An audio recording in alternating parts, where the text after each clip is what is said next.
Is your heart pounding just thinking about having to speak English to a real person? Does your mind go completely blank the moment someone says hello? If that's you, you are absolutely in the right place. Stay with us. And welcome to another episode of Podcast English. I'm Carl. And I'm Jessy, and this is your safe space. Today, we're starting a brand new series designed especially for beginners, How to Speak English in Real Situations. We're going to walk you through common, everyday moments, step by step, so you can speak with confidence. That's right. We remember what it was like. The fear of making a mistake, the worry about not understanding. It can be paralyzing, but we're here to tell you something crucial. You don't need perfect grammar or a huge vocabulary to start communicating. You just need a few key tools. Exactly, and that's what we'll give you. In each episode, we'll tackle a different situation. We'll give you the simple, essential phrases you need, we'll practice them together, and we'll share little secrets that make a big difference. So let's dive into our very first real-life situation. The greeting. This is where almost every conversation begins. It seems simple, but for a beginner, knowing your options can be a game changer. Let's start with the most basic one. Hello. It's universal, it's safe, but in casual, everyday situations, especially with people you know, native speakers often use something else. They say hi, or even more commonly, hey. Now, hey is very informal and friendly. You'd use it with a friend, a colleague you know well, or someone your own age. It's not typically used in very formal settings, like a job interview with the company president. So, you have hello, hi, and hey. After that, the next step is almost always asking how the other person is. The classic is, how are you? But again, in real life, it often gets shortened. Listen to this. Hi, how are you? Now, in fast, natural speech, that often sounds like, hi, how are you? It's not, how are you? It's, how are you? Let's practice that. Repeat after Carl. Hi, how are you? Now you try. Perfect. Another super common one is, how's it going? It means exactly the same thing. Hi, how's it going? And the most common response? It's not a detailed story about your day. Most of the time, people just say, good, thanks. And you? Or, I'm fine, thank you. How are you? It's a polite ritual. You ask back. So the whole short conversation sounds like this. Hey, Carl, how's it going? Good, thanks, Jessy. How are you? I'm great, thanks. See, simple, polite, and effective. You've just successfully navigated the first 5 seconds of a conversation. And that's our goal for you today, to master those first 5 seconds. Because a good start builds confidence for everything that follows. So you've mastered the hi, how are you? But what happens next? That's the moment many of us panic. The other person says, good, thanks, and you just say good and then silence. Awkward silence. We've all been there. That silence feels like it lasts forever, doesn't it? But it doesn't have to. The secret is to have a simple go-to question ready. This shows you're engaged and keeps the conversation moving. And the king of all simple go-to questions is this. What have you been up to? It's a friendly, casual way to ask about the other person's recent life. You don't need a long, complicated story from them. A short answer is perfect. Let's break it down. What have you been up to? In fast speech, it often sounds like, what have you been up to? Repeat after me. What have you been up to? Excellent. Now, how do you answer this? You can say something simple like, not much, just work. Or, I've been good. I saw a great movie over the weekend. See, you don't need to write a novel. Another fantastic question is, how was your weekend? If it's a Monday or Tuesday. Or, any plans for the weekend? If it's towards the end of the week. These are safe, common, and expected questions. Let's practice a full short exchange. I'll be person A, and Jessy, you be person B. Hey Jessy, how's it going? Pretty good, Carl. How are you? I'm doing well, thanks. So, what have you been up to? Not too much, just been busy with the podcast. How about you? Did you hear how natural that sounded? We used hey, how's it going, and our new phrase, what have you been up to? The whole conversation was built on simple blocks. And here's a pro tip. Your body language is part of the conversation too. A smile, a nod, these all show you are listening and understanding, even if you are still nervous about the words. That's a great point. So, to recap, after the initial greeting, be ready with a simple follow-up question like, what have you been up to? Or, how was your weekend? This is your tool to avoid the silence and show you are friendly and interested. Next time, we're going to tackle a situation that makes everyone a little nervous, introducing yourself and others. But for now, practice these greetings. Try saying them out loud, even if it's just to yourself. Welcome back. Last time we conquered those first crucial seconds of a greeting. But what happens when you meet someone for the very first time? That's a whole different game, and it's our mission for today. That's right, the formal introduction.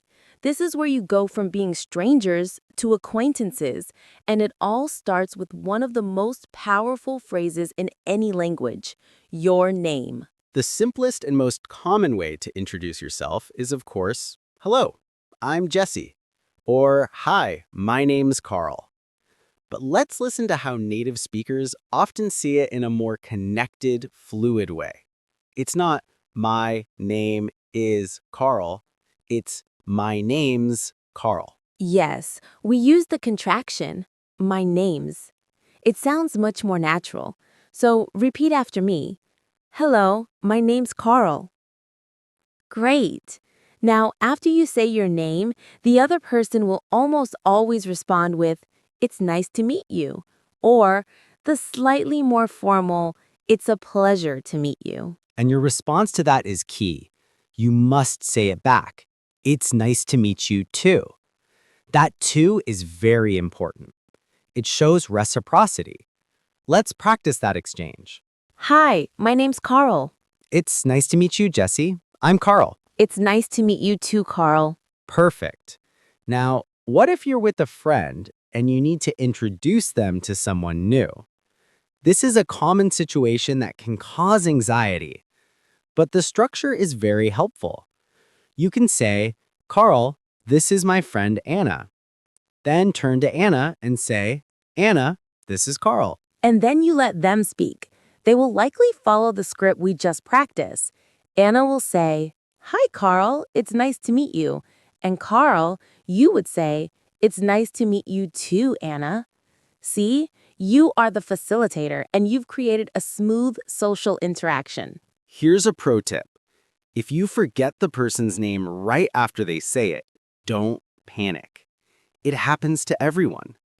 You can say, I'm sorry, could you repeat your name? Or, I'm sorry, what was your name again? It's much better to ask than to spend the whole conversation avoiding using their name. That's excellent advice.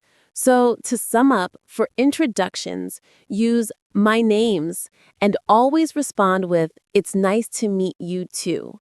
For introducing others, use the simple name, this is name structure. Practice these with a friend, or even just by talking to yourself in the mirror.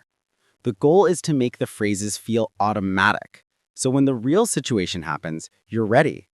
So now you know how to introduce yourself. Fantastic. But life isn't just about meeting people. It's about doing things. And one of the most common things we all do is buy food. So today we're going to learn how to order a coffee or a snack in English. This is a survival skill. It absolutely is. And the best part, The conversations in these situations are very predictable. They follow a script. Once you learn the script, you can feel confident walking into any cafe. Let's set the scene. You walk into a coffee shop. The barista, that's the person making the coffee, will usually greet you and say something like, "Hi, what can I get for you?" Or, "Hello, what would you like?" Your job is to state your order. The simplest way to do this is to say, "I'd like," which is a short, polite form of "I would like." For example, "I'd like a coffee, please." Or you can say, "Can I have a coffee, please?" Both are perfect. Let's practice with a very common order. Repeat after Carl. Carl, I'd like a black coffee, please. Now, let's try with "Can I have?" Can I have a latte, please? Excellent. Notice how we always add that magic word, please. It's small, but it makes a big difference. Now, what happens next? The barista might ask you a follow-up question. The most common one is that for here or to go? For here means you want to stay in the cafe and drink your coffee. To go means you want it in a takeaway cup to take with you. So your answer is very simple. Just "For here, please?" or "To go, please." Let's practice that. Is that for here or to go? To go, please. Perfect. After that, they will tell you the total cost. They might say, "That'll be $5," or "Your total is $5." Then you pay. The interaction is almost over. And the final part? After you get your coffee, the barista might say, "Have a nice day." And your response should be a simple, "You too," or "Thanks, you too." And that's it. You successfully navigated a coffee shop order. So the entire script is greeting, stating your order with "I'd like" or "Can I have," answering "For here" or "To go," and a final "Thanks, you too." Memorize this flow and you can get coffee anywhere in the English-speaking world. Next time, we'll make it more complicated by customizing your order. But for now, master this basic script. Go on, say it out loud. But what if you don't just want a black coffee?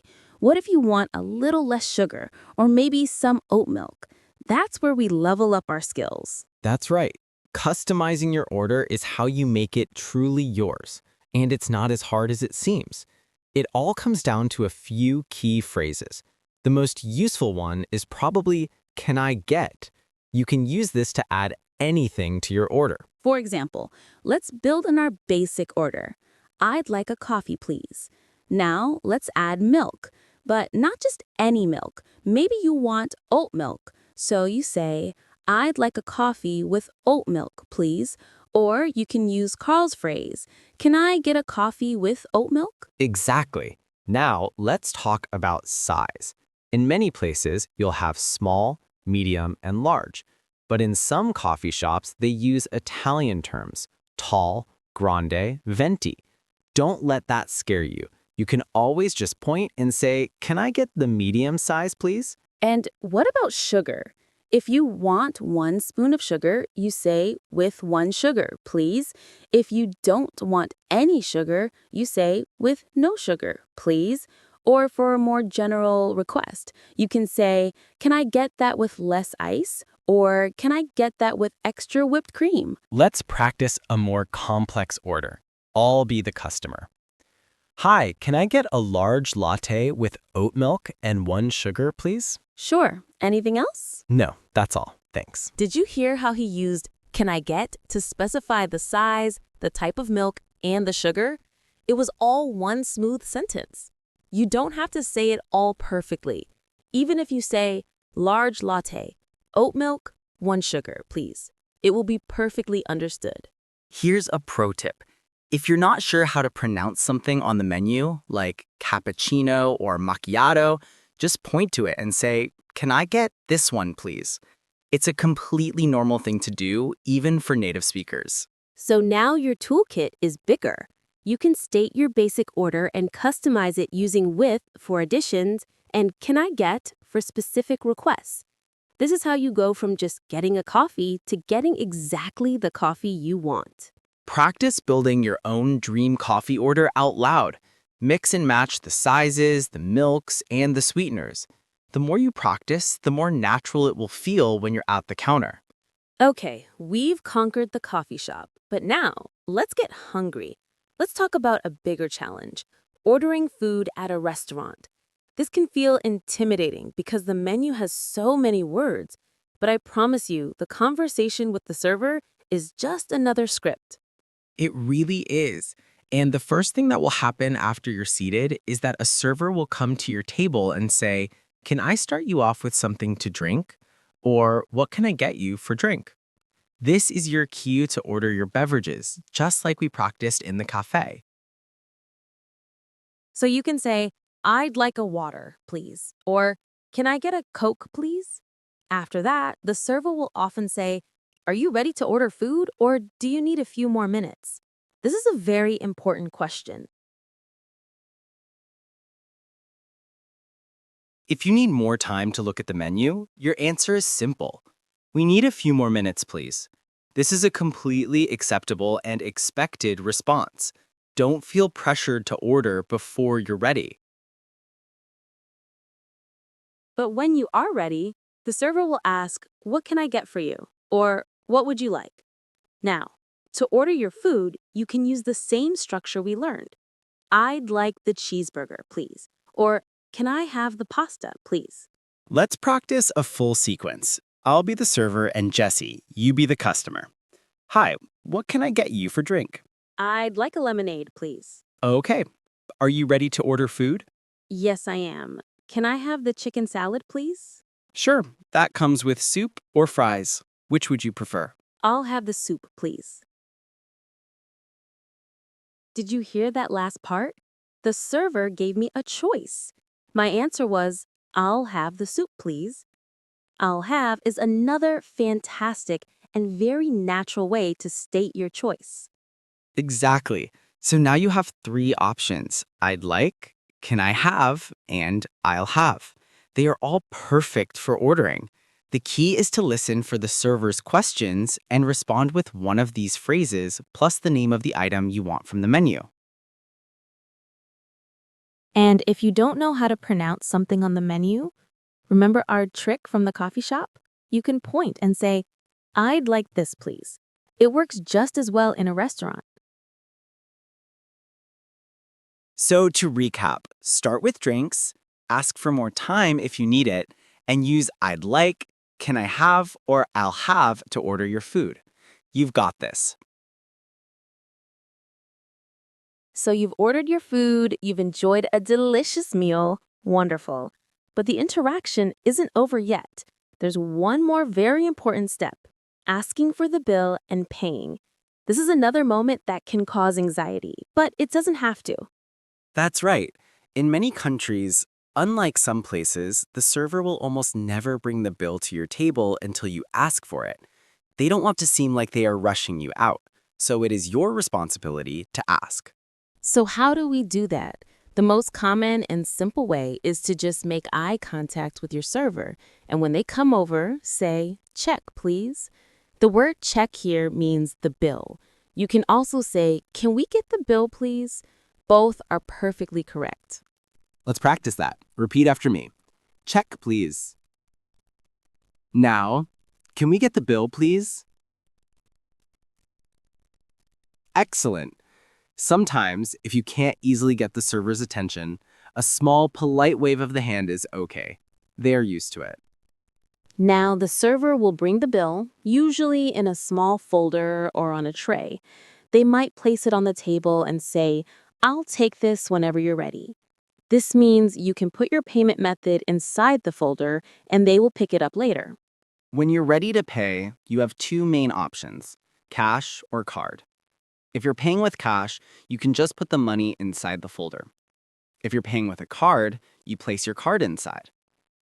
The server will take it away, process the payment, and bring it back for you to sign. Sometimes they might ask, "Will that be cash or card?" Your answer is simple: "Cash, please," or "Card, please." And here's a pro tip for you. In some places, the bill might already include a service charge, which is like a tip. In other places, it doesn't. It's always a good idea to quickly look at the bill to see if a service charge or gratuity is listed. If it's not, you are expected to leave a cash tip on the table, usually between 15 and 20%. That's very important cultural knowledge. So the final script is ask for the bill with check, please, decide on cash or card, and remember to check for the service charge.